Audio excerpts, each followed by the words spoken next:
نحمده ونصلي على رسوله أما بعد. أعوذ بالله من الشيطان الرجيم. بسم الله الرحمن الرحيم.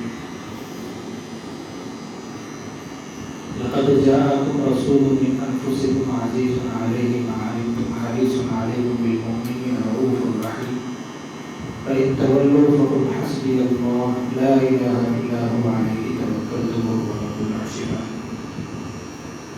قال النبي صلى الله عليه وسلم لا يؤمن أحدكم حتى أكون أحب إليه من والده وولده والناس أجمعين. جیسا کہ ہمارے علم میں ربیع الاول کا مہینہ حضور صلی اللہ علیہ وسلم کی پیدائش کے متعلق لوگوں کے ذہنوں میں اور ہمارے ذہنوں میں بھی احادیث سے اور تاریخ سے بات ملتی بھی ہے. اسی وجہ سے اکثر ربیع الاول کا مہینہ جب آتا ہے تو اکثروں کے ذہنوں میں سیرت سے متعلق باتیں سننے کو سنانے کا جی چاہتا ہے اور آپ صلی اللہ علیہ وسلم کی عقیدت اور محبت کا اظہار ہر آدمی جتلانے کی کوشش کرتا ہے، کیونکہ ہر ایک کے دل میں آپ صلی اللہ علیہ وسلم سے محبت ہے، عقیدت ہے، جذبہ ہے. آپ صلی اللہ علیہ وسلم کی محبت میں آگے بڑھنے کے لیے ہر تک کوشش کرتا ہے کہ میں نبی کے قریب ہو جاؤں، چاہے جیسے بھی. یہ بات تو طے شدہ ہے کہ جتنے انبیاء دنیا کے اندر آئے ہیں اللہ رب العزت ان کو تمام دنیا کی صفتوں میں کامل پیدا فرمایا. دنیا کے اندر جو صفتیں ہیں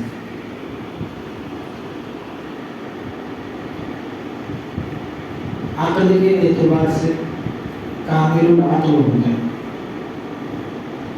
دین کے اندر جو مشورے دینا ہے اللہ کی طرف سے جو باتیں آتی ہیں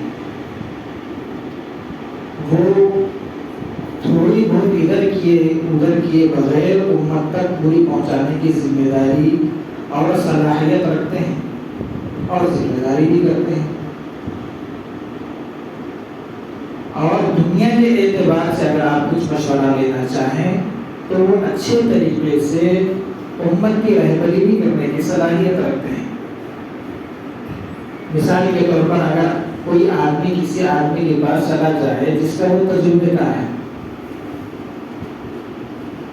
بھائی میرے کو یہ کام کرنا ہے، اگر اس بارے میں اگر آپ مشورہ دے دیں تو میں شاید اس کام میں آپ کی رہبری کے ذریعے سے کامیابی تک پہنچ سکتا ہوں یا کامیابی کے راستے پہ چل سکتا ہوں. تو آدمی اگر مشورہ دے تو اس بات کا یقین نہیں ہے کہ آپ اس کے مشورے کے ذریعے سے کامیابی تک پہنچے. ہاں امید ہوتی ہے.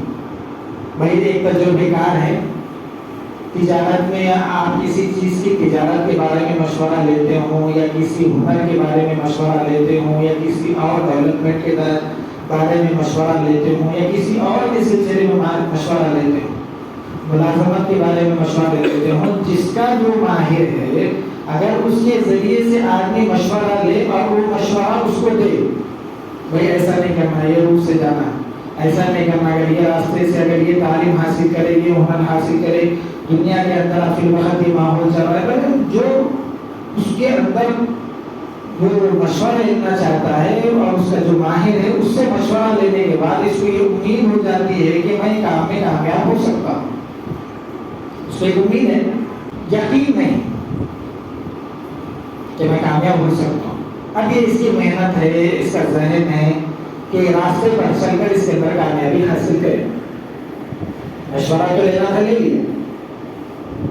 نبی علیہ السلام اور دوسرے انبیاء حضرت آدم علیہ السلام سے لے کر جناب محمد رسول اللہ صلی اللہ علیہ وسلم تک جتنے انبیاء دنیا کے اندر تشریف لائے ہیں اللہ رب العزت نے ان کو کامل العقل بنایا.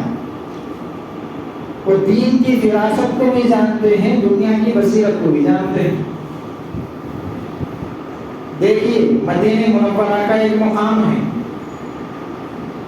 جہاں پر نہ مال ہے نہ دولت ہے، اور کوئی دنیاوی اسباب ظاہری اعتبار سے نہیں ہے۔ جس وقت اللہ کے رسول صلی اللہ علیہ وسلم مدینہ تشریف لائے ہیں، بنجر زمین ہے، 2 لڑکوں کی زمین ہے جن کو اللہ کے رسول صلی اللہ علیہ وسلم کی جانب ہدیہ کیا گیا مسجد بنانے کے لیے، پھر چھپر کی مسجد بنائی گئی، تو وہاں سے دنیا کا رخ بدلتا ہے، پلٹتا ہے، جس کے اندر دنیا کی صلاحیتیں منوانے کی طاقت بھی رکھی گئی، جہاں سے دنیا کے نظام کے سنبھالنے کی ایک پرزور اثر انداز میں بات بھی چلائی گئی، جہاں سے ہر دین کے اعتبار سے پھیلاؤ بھی ہوا، دنیا کے اعتبار سے بادشاہوں تک خطوط بھی پہنچے، دنیاوی اعتبار سے جو تاجر وہاں پر آتے تھے ان کے ذریعے سے بات چیت بھی ہوئی، دنیا کے اعتبار سے ملکوں کے درمیان میں جو معاہدے ہوتے تھے وہ بھی ہوئی۔ مدینے کے مقام سے وہ بات چیت نبی صلی اللہ علیہ وسلم کے واسطے سے ہوئی، تو اسے بات سے ملتی ہے، اور کہ انبیاء جتنے بھی گزرے ہیں وہ کامل العقل ہوتے ہیں۔ جب ان سے مشورہ لیا جاتا ہے اللہ کے رسول صلی اللہ علیہ وسلم کے پاس، آگے کہنے لگے، غالباً وہ جو دوسرے صحابی تو نہیں تھے بلکہ وہ یہودی تھے، اللہ کے رسول صلی اللہ علیہ وسلم کے پاس آیا اور کہا کہ اللہ کے رسول، جو آنے والے تھے وہ صحابی تھے، کہنے لگے اللہ کے رسول، میرا ایک آدمی میرے پاس سے قرض لیا، قرض واپس نہیں دیتا، ایک چھوٹی مثال ہے، بہت ساری مثالیں ہیں۔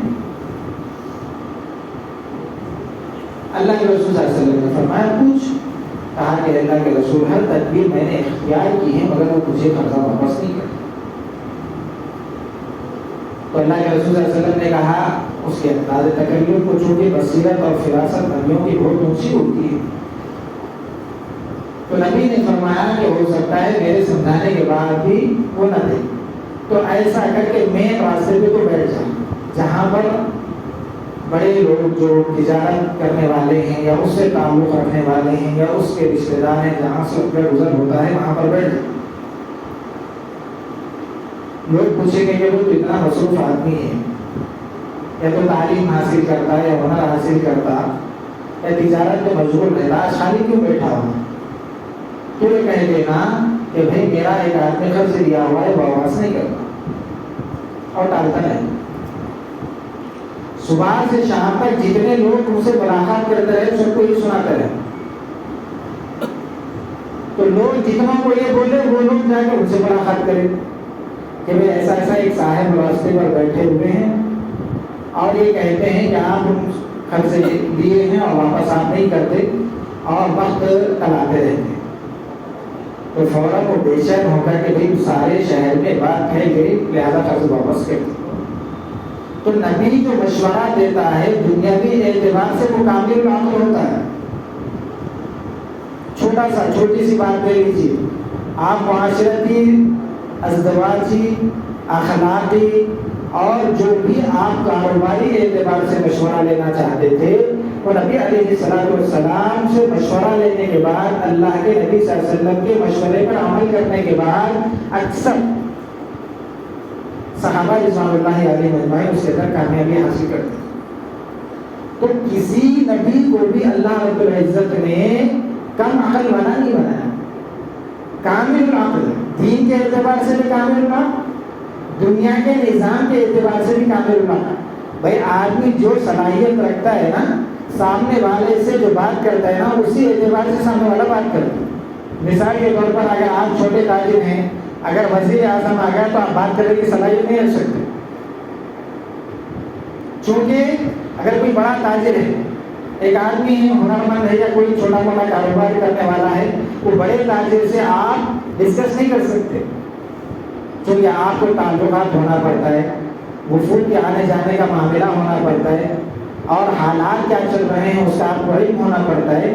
تو نبی صلی اللہ علیہ وسلم اس زمانے میں اسباب کے نہ ہونے کے باوجود بھی بادشاہوں سے بات کرتے ہیں، تو اس سے معلوم ہوتا ہے کہ ہر نبی کامل العقل ہوتا ہے۔ ایک بات تو یہ ہوگی۔ دوسری بات جو ہے، انبیاء جتنے بھی ہوتے ہیں کامل العلم والعمل ہوتے ہیں، علم مکمل طور پر ان کو دیا جاتا.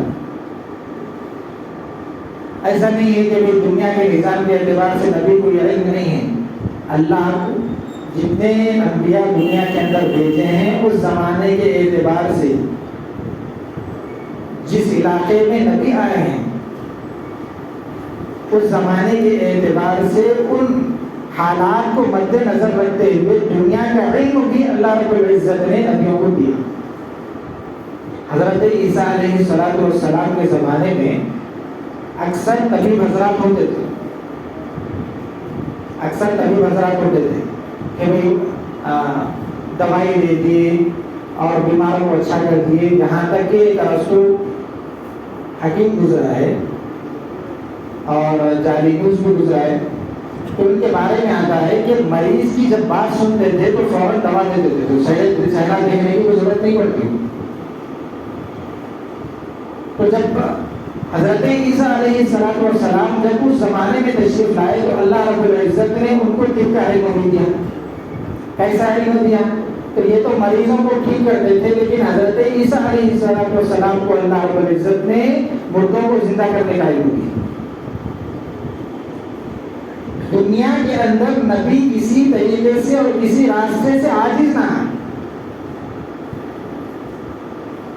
اللہ کے رسول صلی اللہ علیہ وسلم جس وقت تشریف لائے اللہ کو علم ہوگا, ہم کو جو علم نہیں ہے.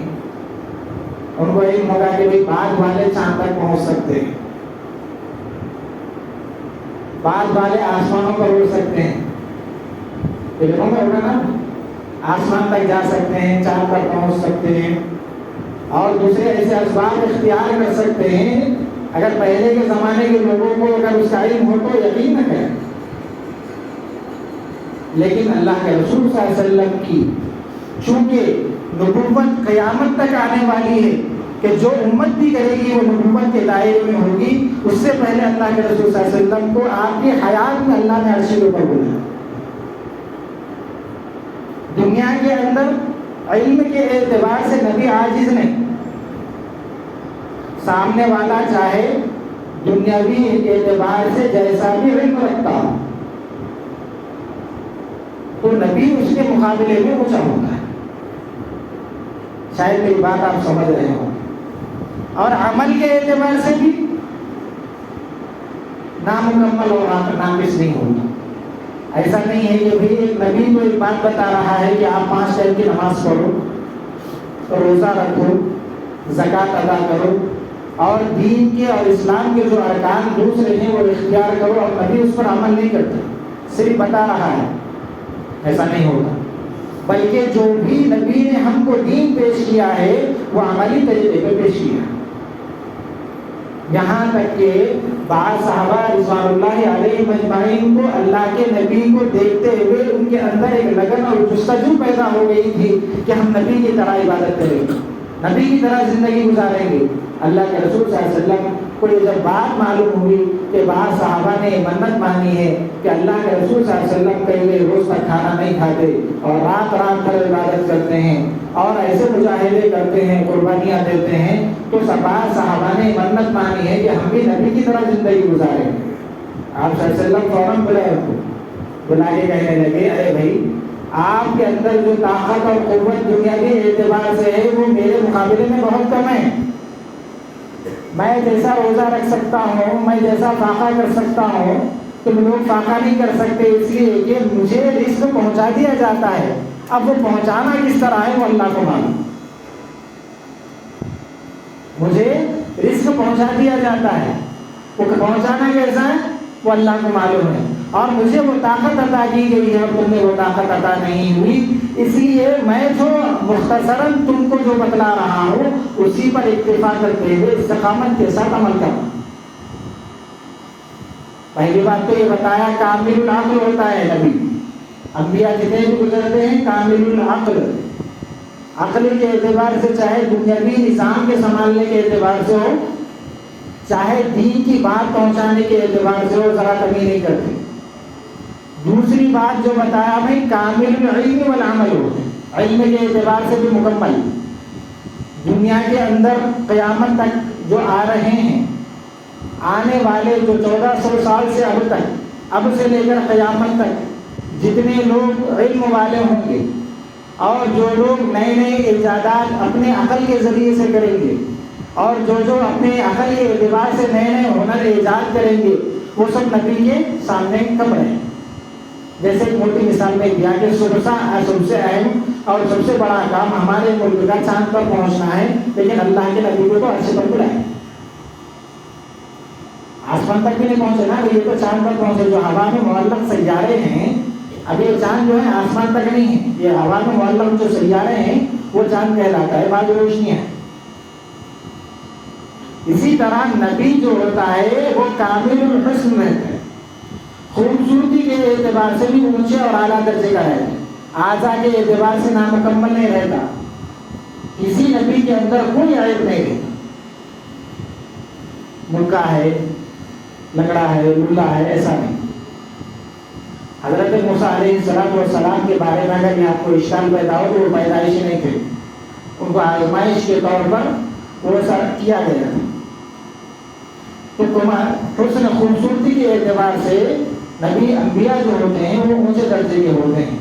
یہ بات بتانے تک وقت ختم ہو گیا، مقصود یہ تھا کہ آدمی کو جس سے تعلق ہوتا ہے یا تو اس کے دولت کی وجہ سے یا اس کی اچھے باتوں کی وجہ سے یا ہم سے زیادہ صلاحیت مند ہونے کی وجہ سے یا ہم سے زیادہ علم رکھنے کی وجہ سے یا ہم سے زیادہ مجاہدہ کرنے کی وجہ سے یا ہم سے زیادہ اس کی یا کوئی کسی چیز کی خوبصورت چیز پسند آ جانے کی وجہ سے ہم کو یا اس کا کوئی ایسا ہنر جو کئی سبب رہتے ہیں، مثال کے طور پر ہر آدمی ہر ہنر میں رہتا ہے، کوئی کھیلنے میں رہتا ہے، کوئی بنانے میں رہتا ہے، کوئی کسی چیز میں، کوئی ڈاکٹریٹ میں رہتا ہے، کوئی کسی چیز میں رہتا ہے، تو اس کے اعتبار سے آدمی کو تعلق اور محبت پیدا ہو جاتا ہے۔